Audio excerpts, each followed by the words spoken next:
खेती में आमदनी कम नहीं थी, लेकिन बाजारवादी तंत्र में किसान को वो अवसर मिला ही नहीं जो उसको आमदनी का हक था। इसी बीच भारत सरकार ने एक दूसरा रास्ता किसानों के लिए खोला, जिसमें जैविक खेती का नाम उसको जैविक खेती है,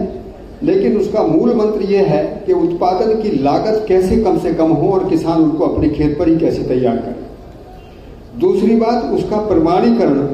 समूह प्रणाली में कैसे सस्ता हो जाए, सस्ता भी इतना हो जाए कि किसान को कोई शुल्क देना ना हो। उसके लिए एक बड़ी जिम्मेदारी ये थी कि भारत सरकार के सामने एक्रीडिटेशन को लेकर जो मुद्दे हैं उनको किसानों का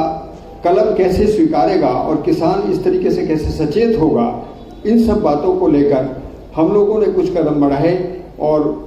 भारत सरकार के द्वारा पार्टिसिपेटरी गारंटी सिस्टम को पूरे देश में फैलाने के लिए, और मुझे बड़ा गौरव है कि मैं खुद में एक सर्टिफिकेशन किसान तो हूँ ही, लेकिन एक सर्टिफिकेशन एजेंसी का रूप भी लिया और लगभग 8 राज्यों में किसानों को निःशुल्क सर्टिफिकेशन का काम भी हम चला रहे हैं। मेरे पास में पूरे देश में किसानों को सर्टिफिकेशन देने की प्रक्रिया निःशुल्क चलाई जाती है और सर्टिफिकेशन भी केंद्र कृषि कल्याण किसान कल्याण मंत्रालय से ये हमको पंजीकरण प्राप्त है। मैं तीसरी बात और जोड़ूंगा कि यदि खेती को हम प्रोसेसिंग से नहीं जोड़ते हैं, जो डॉक्टर एच.एस. गुप्ता जी ने एक बहुत सुंदर संकेत हमको दिया था कि किसान भाइयों,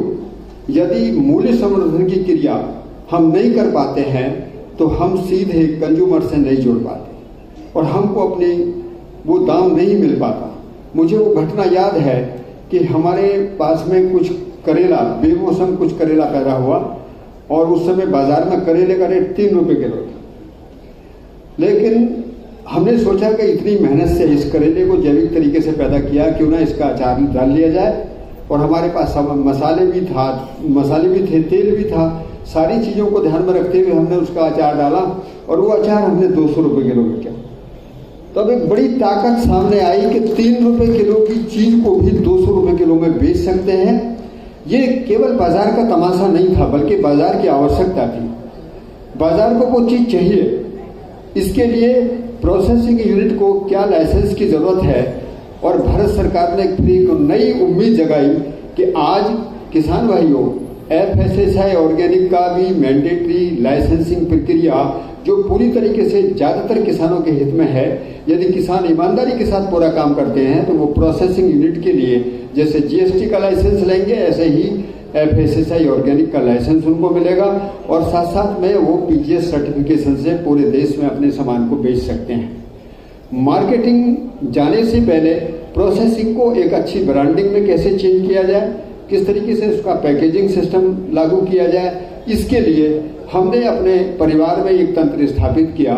और वो तंत्र अब किसानों के लिए अर्पित है। किसान उसमें प्रोडक्शन का मैनेजमेंट, प्रोसेसिंग, सर्टिफिकेशन, मार्केटिंग और लैब टेस्टिंग की भी, अभी हम जल्दी में ही लैब टेस्टिंग की भी सुविधा अपनी कंप्लीट कर ली है, ताकि कोई किसान 10 कुंटल सामान लेकर आता है, 20 कुंटल सामान लेकर आता है, क्लस्टर में 50 किसान हैं, तो कैसे जांच करेंगे कि हर सामान हमारा रेसिड्यू फ्री है, उसमें कोई भी ऐसी चीज़ नहीं है जिसको हम बाजार में एक चुनौती के सामने पेश कर सकें कि जैविक खेती का प्रमाणीकरण पूरी सत्यता के साथ है, इसमें कोई भी इस तरीके की चालाकी और इस तरीके का काम करने की जरूरत नहीं है। अंत में मैं एक निवेदन जरूर करूँगा कि देश अब बदल रहा है, अपने संस्थानों को भी शोध के मुद्दे कुछ बदलने होंगे। मनुष्य का प्रकृति के साथ गहरा संबंध है,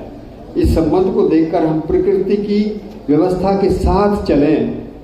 बाजार की हवाओं से ना चलने में ये मेरा निवेदन है अपने कृषि अनुसंधान केंद्रों में, क्योंकि बाजार की जो हवा है वो हमें प्रकृति के विरोध में कई बार ले जाती है, लेकिन प्रकृति का जो संबंध है वो बाजार की हवा से लड़ने की चुनौती हमको देता है, ताकत हमको देता है। इस देश के किसान में ये ताकत है। आज कृषि अनुसंधान केंद्र और किसान दोनों मिलकर यदि प्रकृति की उत्पादन व्यवस्था को समझकर एक कोरिलेशन में प्रोडक्शन प्लान तैयार करें, हमने उसके कुछ तरीके खोजे हैं जिसको हम मल्टी लेयर प्रोडक्शन के रूप में देखते हैं, तो देश के सामने वो चिंता नहीं है कि हम खाद्यान्न की कमी से जूझेंगे या कुपोषण की कमी से जूझेंगे या किसानों की इकोनॉमिक्स की कमी से जूझेंगे। इन तीनों सवालों के उत्तर जैविक खेती में हैं। मेरा निवेदन है डॉक्टर A.K. सिंह से भी कि जो निदेशक होने के नाते हम लोगों के एक तरीके से पहले से ही बहुत संरक्षक के रूप में रहे हैं, हमारी बात को सुना है। Doctor J.P. शर्मा को तो बहुत ही सम्मान देने का मन करता है कि उन्होंने बार बार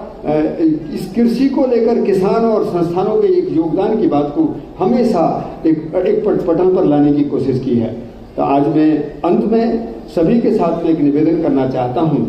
कि देश को एक ऐसा प्रधानमंत्री मिला है जिसने आह्वान किया है कि दुनिया में भारत का कद कैसे ऊंचा हो। इसमें किसान और मेरे अनुसंधान केंद्रों की एक महत्वपूर्ण भूमिका है, क्योंकि अर्थतंत्र को जितना सुदृढ़ भारत कर सकता है। मेरे पास में अभी जर्मनी की एक टीम आई थी, उन लोगों ने मेरे से कहा कि भारत को हो क्या गया, हमारे यहाँ 3 महीने सूरज निकलता है, उससे हम अपने खाद्यान्न की पूर्ति कर लेते हैं और हम दुनिया में बाकी समय का प्रयोग करते हुए अपनी इकोनॉमिक्स को ठीक करे हुए हैं, लेकिन भारत में पूरे वर्ष सूरज निकलता है। यहाँ की जनसंख्या बड़ी जबरदस्त है, नौजवान भारत है, लेकिन क्या वो दृष्टि में क्या भ्रम है जिसके कारण भारत दुनिया में एक ताकतवर देश हो सकता है, हो नहीं पाया। आज वो सपना मुझे उदय होता हुआ दिखता है। इस मंच से मैं बहुत ही संकल्पना के साथ ये बात कहना चाह रहा हूँ कि हम बिल्कुल भाषण देने नहीं आए। पद्मश्री पुरस्कार जो मिला है वो सभी के लिए अर्पित है। हम जिम्मेदारी से काम करेंगे।